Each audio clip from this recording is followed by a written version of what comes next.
Welcome, and thank you for being here. For those of you who do not know me, I am Eddie Weeks, your legislative librarian. Your legislative library is just across the hall here in Suite 804. Please stop by and say hi at any time. I'm there to answer just about any historical question you may have about the legislature, old acts, past legislators, prior legislation, the legislative process, and even what are some of the spooky stories and unexplained mysteries of the Tennessee state capitol? What a great question! And what great timing for that question! Sing a song of Halloween, pumpkins everywhere. Cats and bats and witches are flying through the air. Even before the Capitol was completed, there were unusual episodes involving its location. On May 24th, 1859, the Memphis Daily Appeal reported on a fight that happened on Cedar Street, now Charlotte Avenue. The two men involved were two of the leading newspaper editorialists of the day. After their fisticuffs, in the evening, the two gentlemen met on Cedar Street, opposite the state capitol, and exchanged several pistol shots, one of which took effect in Mr. Beaumont's leg. We learn with pleasure the wound, though a painful one, will probably be attended by no serious consequences. The Capitol was off to an interesting start, and it had not even seen its first Halloween yet. On this night of which I sing, Jack-o'-lantern is the king. His throne is made of looking glass to see your future as you pass. Now, one of the most enduring legends of the Tennessee State Capitol is that there are some sort of hidden tunnels underneath the Capitol, built there in the days leading up to the Civil War. Ladies and gentlemen, those stories are entirely true. The Nashville Banner in 1961, as noted by the Nashville Retrospect newspaper, reported on these tunnels, which had been rediscovered a decade before in 1951. They were described as coal tunnels for the delivery of coal directly into the Capitol itself. It is interesting to note, though, that these original tunnels do not show up on any plans or drawings of that Capitol. We have a detail of every inch of that Capitol building except for these tunnels used only for coal delivery. Now, a tunnel under the Capitol was proposed by 1911 Senate Joint Resolution 4. This time, the tunnel was to run from Cedar Street, now Charlotte Avenue, under the state capitol, to an elevator to give access to all floors of the Capitol.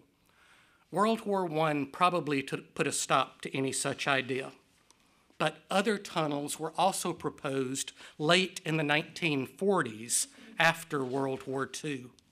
These tunnels would have run from the Capitol to Cedar Street, now Charlotte Avenue, to 7th Avenue, where the new State Librarian Archives was being built, and to a future office building located on 6th Avenue, which is exactly where we are now.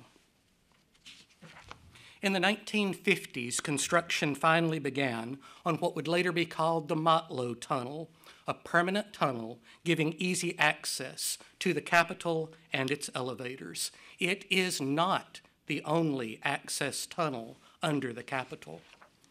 In 2017, the Ron Ramsey Tunnel opened, providing easy access from the Cordell Hull building to the Capitol over 70 years after such a tunnel was proposed, along with the state office building on this site. The Ron Ramsey Tunnel is the longest of the access tunnels under the Capitol. The longest of the tunnels we know about, at least. Beware, take care, for ghosts are seen on Halloween. The Tennessee State Capitol has seen more than its fair share of deaths and strange accidents. On September 12, 1862, the Nashville Daily American reported on the death of a Union soldier inside that building.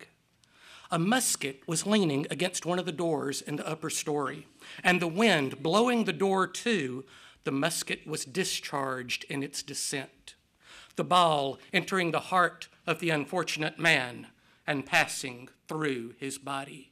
He exclaimed, "I'm killed," and was instantly a corpse. Less than a decade later, the Nashville Union and American, on April 11, 1871, reported on a fatal accident at the Capitol when Bernard Schiff fell to his death. He walked from the Representative Hall, and it being dark, he did not observe that he was approaching the edge around the upper base surrounding the building, around which there are no banisters. He stepped off and fell a distance of near 20 feet upon the stone promenade below. He fell head foremost, his head striking the solid rock. The result was a lesion or concussion of the brain, from the effects of which he did not recover. Less than 2 decades later, the McMinnville Southern Standard, on July 19, 1890, reported on the death of Delegate William Haston of White County at approximately the same place, and simply adds, several others have lost their lives there in the same manner. One much more recent death happened in that capital. On Monday, May 7th, 1984, the House was debating Senate Bill 2171 to regulate the issuance of special license plates. Representative W.C. Herndon offered an amendment to the bill, which was adopted on a voice vote. He then fell dead on the floor of the House chamber. He is not the only member to have died at the Capitol during session. On March 20th, 1919, the Chattanooga News reported on the death of Representative J.H. Besant, along with injuries to Representatives Dan Wolfenberger and Martin Long, when the brakes on their automobile refused to work and allowed the car to take the fatal plunge from the road at the north end of the Capitol building. 1919, House Joint Resolution 34 declared that the desk occupied by the Honorable J.H. Besant be draped in mourning during the remainder of this session as an expression of our sympathy. Bats and witches and bugaboos, black cats and hobgoblins too, wander about on Halloween night. I hope you're wise and keep out of sight.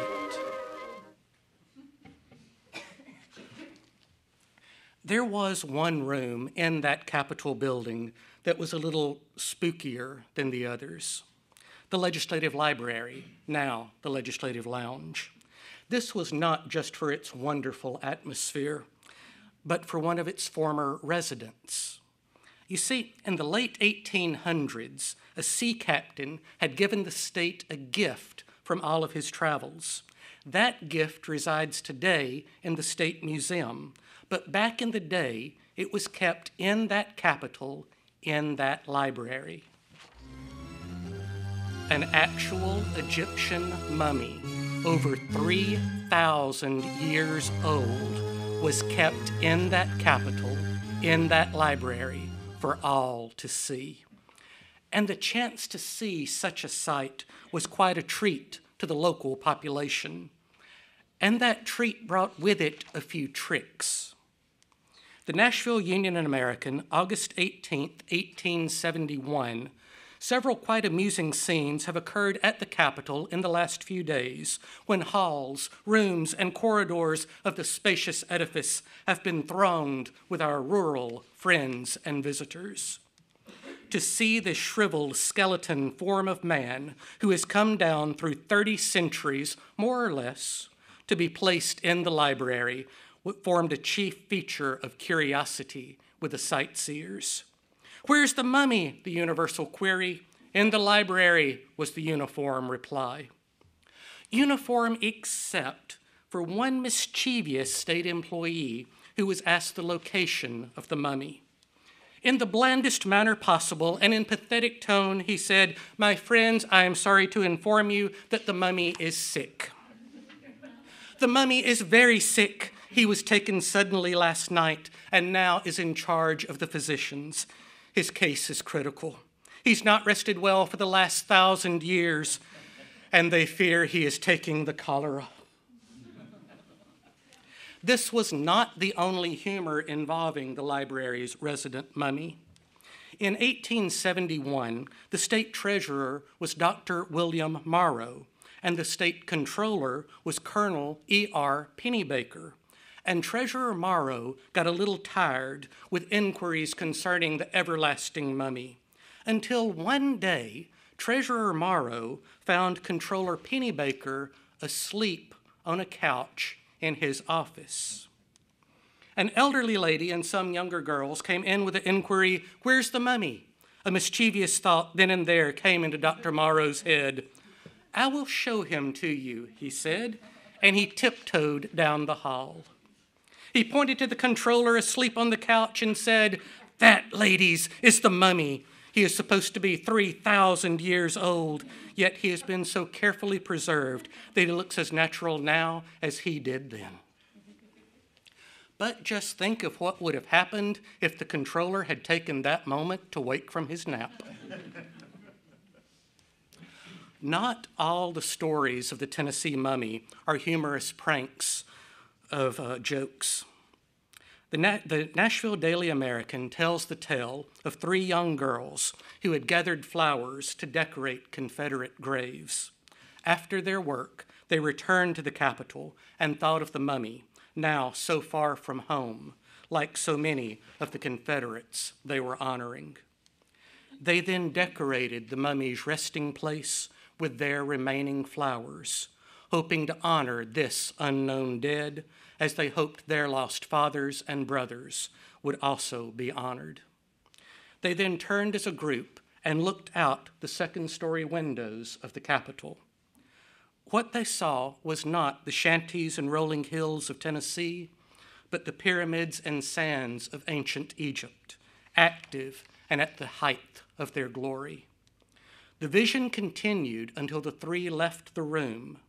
Each described in detail the same scene from their shared vision of the homeland of the Capitol's oldest resident. Just about now, the ghosts are due. Beware, I see one after you.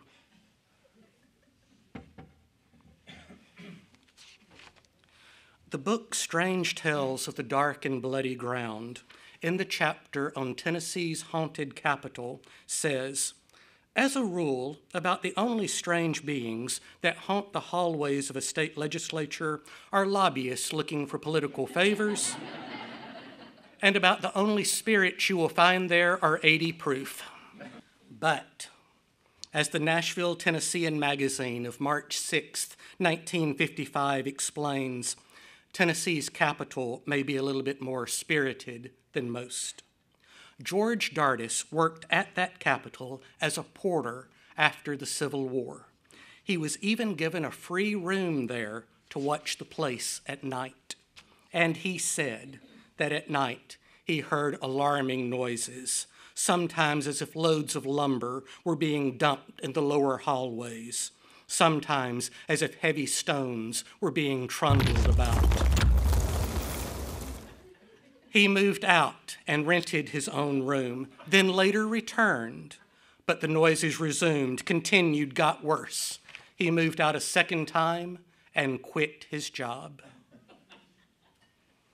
Governor James D. Porter, Tennessee's governor from 1875 to 1879, declared, "I have known George Dardis for more than 50 years and have admired him a great deal. Well, when I became governor, I started out working every night in the office. I heard all the noises that George described to you, and I heard them exactly as George described them. I gave up working in the office at night. I was not as hardy as George. I never gave it a second trial.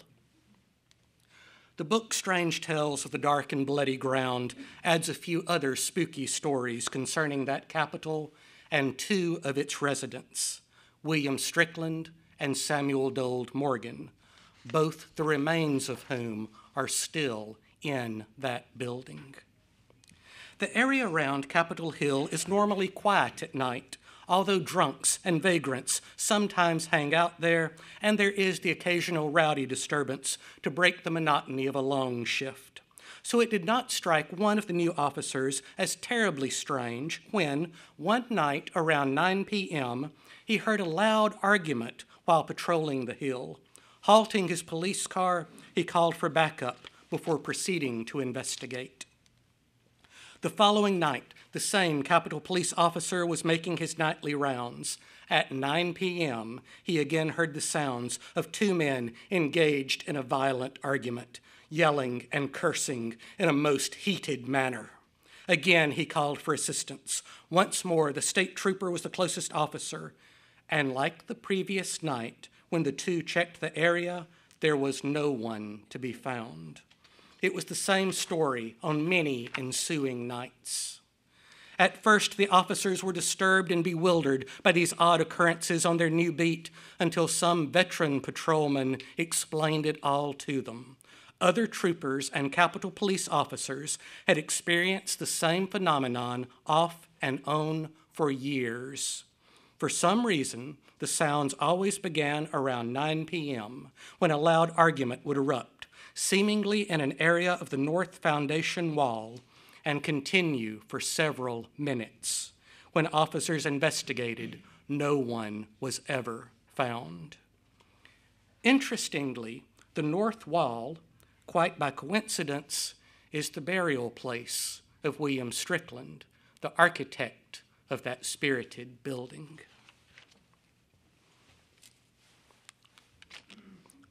The book also tells the story of a 1987 incident involving maintenance workers at that Capitol one night. The three men were painting offices on the second floor of the Capitol when one man decided to take a nap on one of the antique couches while his co-workers were busy elsewhere. The man was asleep when someone knocked his feet off the couch. He sat up, thinking his two partners were back, but no one was there. The painter lay back down, but no sooner had he done so than his feet were again shoved off the couch. Looking up, he stared into the eyes of a bearded man wearing a Confederate uniform. "Young man, keep your feet off the couch." The maintenance worker has not returned to the second floor of the Capitol since. The book Nashville Ghosts and Legends gives another story of Strickland and Morgan and their eternal disagreements. On one particular occasion, a new security guard was put on the hourly security check. Upon arriving at the far corner of the building, he was suddenly startled by the screaming voices of two men. Looking around frantically, he was drawn to a door that led to the outside of the Capitol. The yelling and screaming became even more intense, and the guard feared there would be violence. Cautiously, the man slowly pushed open the door. Suddenly, a piercing scream, so loud and so close, sent him toppling to the ground. He was convinced he was about to be attacked and that some painful and terrible event was about to befall him. As quickly as the scream resounded, it was just as quickly stifled. He felt the air turn cold about him. He was barely able to control his shaking hands as he searched his pockets for his cigarettes. Minutes later, he was discovered in his repose by another guard who had been sent to find out what had happened to him. Unwilling or unable to explain his actions, he simply got up, brushed past the other guard, and made for his locker. Hastily pulling his possessions out and stuffing them into a backpack, he hurried out the front door and was never heard from again. Another famous ghost of that Capitol seems to reside in the cupola atop the Capitol. Of course, military governor Andrew Johnson watched the Battle of Nashville from that very vantage point, so it may still be him up there, still on the watch for Confederate soldiers. But writer Christopher Coleman tells another story of a Confederate in that cupola. After Nashville fell to Union forces in February 1862, the members of the Confederate General Assembly fled to Memphis, except, it seems, for one secessionist who remained behind. The Army of the 8th Ohio entered Nashville and stormed that capital to again fly the Union flag from its top. Meeting them on that cupola staircase was this lone remaining Confederate. He challenged the soldiers, "You'll fly that flag over this building, over my dead body." The soldiers then made those his last words and made them eerily accurate. As Christopher Coleman tells it, though, he may not be gone with the Confederacy. On more than one occasion, state workmen have seen a gray mist hanging around the top of the spiral stairs. The cloudy image is indistinct, but one senses a hostile presence there. No one has ever been hurt up there, at least not by any specter, but longtime employees in the Capitol know exactly what it is. The ghost of the dead rebel state senator still barring the way to the top. For him, the war will never be over. When you see a black cat coming, better put your candle out. Get into bed in a hurry, for goblins will be about. The Capitol has also seen a few other rather macabre deaths. July 13th, 1900, the Columbia Herald, Charles F. Fowler, a deaf-mute, committed suicide at 6:30 yesterday afternoon by shooting himself through the brain. The tragedy occurred in the Capitol grounds. This is not the only known suicide to happen at the Tennessee State Capitol. In January 1937, W.T. Barnes, a former employee in the Secretary of State's office, walked out one of the doors leading to the roof of the Capitol. He then kept walking until he jumped to his death on the west side of the Capitol. He was just under 60 years old. When imps cause pumpkins to blink and grin, till we in fright must run along, nor pause to record the chant-like din of witches in their Halloween song. The Capitol has also seen its share of violence toward others. The Morristown Gazette, April 16, 1873, a convict was shot and killed on Capitol Hill, Nashville, at 6 o'clock Monday evening of last week, while attempting to escape from the guards. This happened less than 15 years after the Capitol was completed. Perhaps the most famous death in that Capitol, though, wasn't only a death. It was a murder.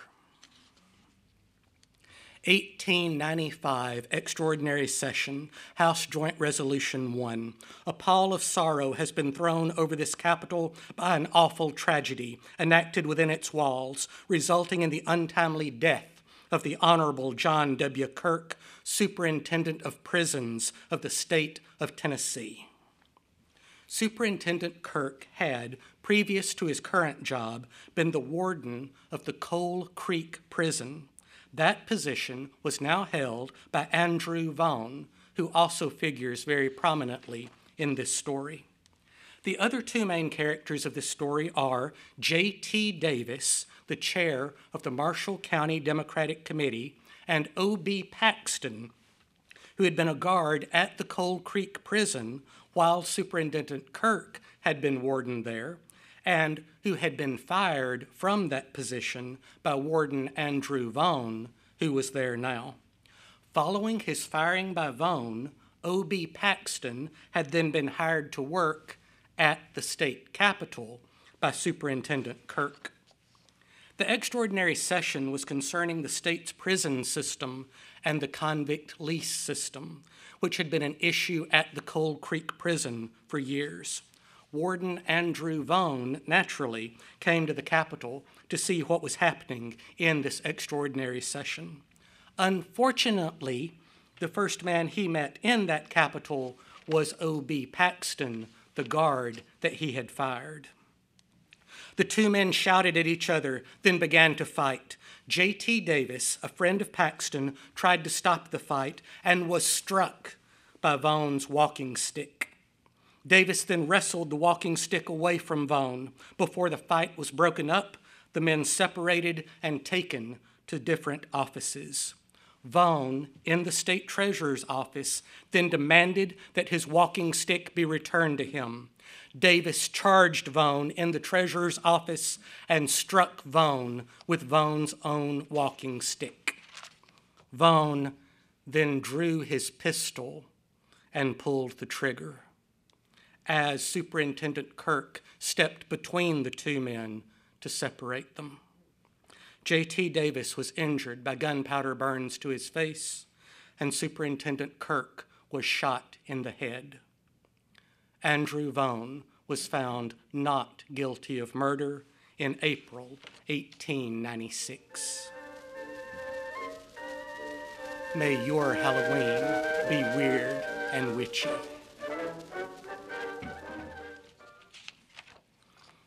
There are still some rarely seen areas of the Capitol holding their own mysteries, such as phantom stairs gone long ago to forgotten renovations. But even the start of that Capitol is shrouded in some mystery. Work began on that building on July the 4th, 1845, with the laying of the cornerstone in a Masonic ceremony. While we have newspaper reports of what happened and when, there's one little problem with that cornerstone. We don't know where it is. The 1939 Blue Book, before an excellent description of the cornerstone and its contents, simply says, while rather definite statements have been made about the laying of the cornerstone of the Capitol, the fact remains that today its position is unknown. Even today, 159 years after its completion, the Tennessee State Capitol still refuses to give up all of its secrets and mysteries. May all the joy that's ever been be yours again on Halloween. And what better time to learn of some of the spooky stories and unexplained mysteries of the Tennessee State Capitol. Ladies and gentlemen, that's all of my time. Thank you for your time.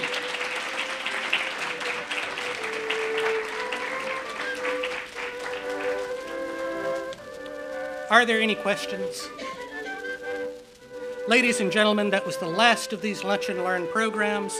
I hope that you have enjoyed them. I hope you've had some fun. I hope you've learned something. Please, a round of applause to the Directors of Legal Services, Karen Garrett and Anastasia Campbell, for allowing me to do these.